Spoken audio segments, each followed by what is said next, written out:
साथ बोकारो इस्पात संघ के जल आपूर्ति विभाग के बीबी गुप्ता जी हैं। आइए उनसे जानेंगे कि हमारे सेक्टरों में जो घरों में पानी आता है शुद्धता के लिए क्या क्या प्रक्रिया अपनाई जाती हैं। आइए करते हैं सर से बातचीत।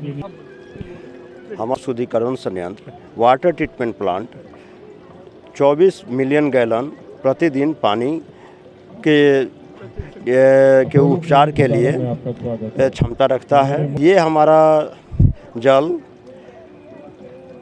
तेनू डैम से होते हुए, तेनू कनाल से होते हुए लगभग 35 किलोमीटर का यात्रा तय करते हुए हमारे प्लांट के पंप हाउस नंबर 1 में आता है और उसके बाद वहाँ से होते हुए हमारे वाटर ट्रीटमेंट प्लांट तक पहुँचता है।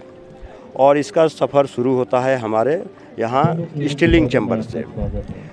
स्टीलिंग चैम्बर में आता है और उस पानी में बहुत सी अशुद्धियाँ होती हैं, दुर्गंध होते हैं, तो उन सभी को एयरेशन फाउंटेन के द्वारा उसे खुली हवा में उसे मिला दिया जाता है ताकि दुर्गंध उसके दूर हो जाते हैं। उसमें जो भी बालू कण या छोटे छोटे कंकर होते हैं वो सभी उस फाउंटेन में फवारा में बने हुए 4 स्टेज में वो रुकते हैं। उसके बाद वो वहाँ से पानी बालू कंकर से रहित होकर वो फिर आगे बढ़ता है और उसमें पानी के टर्बिडिटी या अम्लता के हिसाब से हम उसमें केमिकल का डोजिंग तय करते हैं।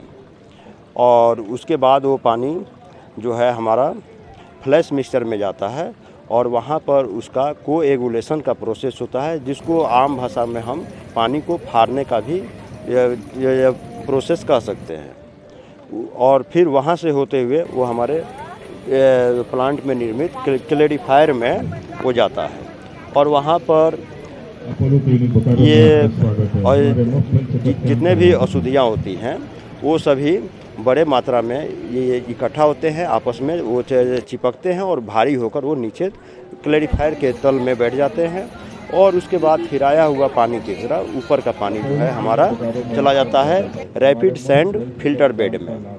वो बेड हमारा कई सतहों का बना होता है, जिसमें सबसे पहले ऊपर में महीन बालू होता है, उसके नीचे उससे मोटा बालू होता है, उसके बाद छोटे कंकर होते हैं, फिर मझोले कंकर होते हैं, उसके बाद बड़े बड़े उसमें पत्थर होते हैं।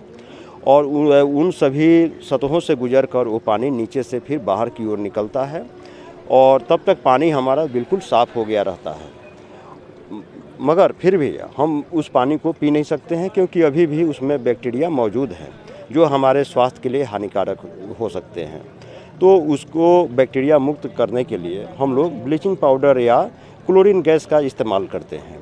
और उसके बाद वो उस जल को वो जो पूर्ण रूप से अब उपचारित हो चुका है, ट्रीटेड हो चुका है और हमारे स्वास्थ्य के लिए बिल्कुल सुरक्षित है, उसे फिर हम लोग भूमिगत जलाशय में हम लोग इकट्ठा करते हैं।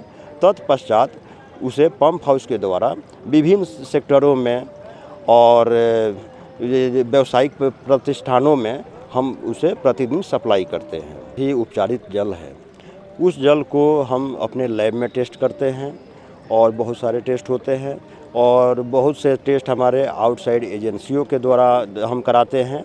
और प्रतिवर्ष हमारा पेयजल ये रेडियोधर्मी जांच के लिए उसे हम लोग प्रतिवर्ष Bhabha atomic research centre bark Mumbai को हम लोग भेजते हैं और वहाँ से हमारा हमेशा रिजल्ट सही ही आता है।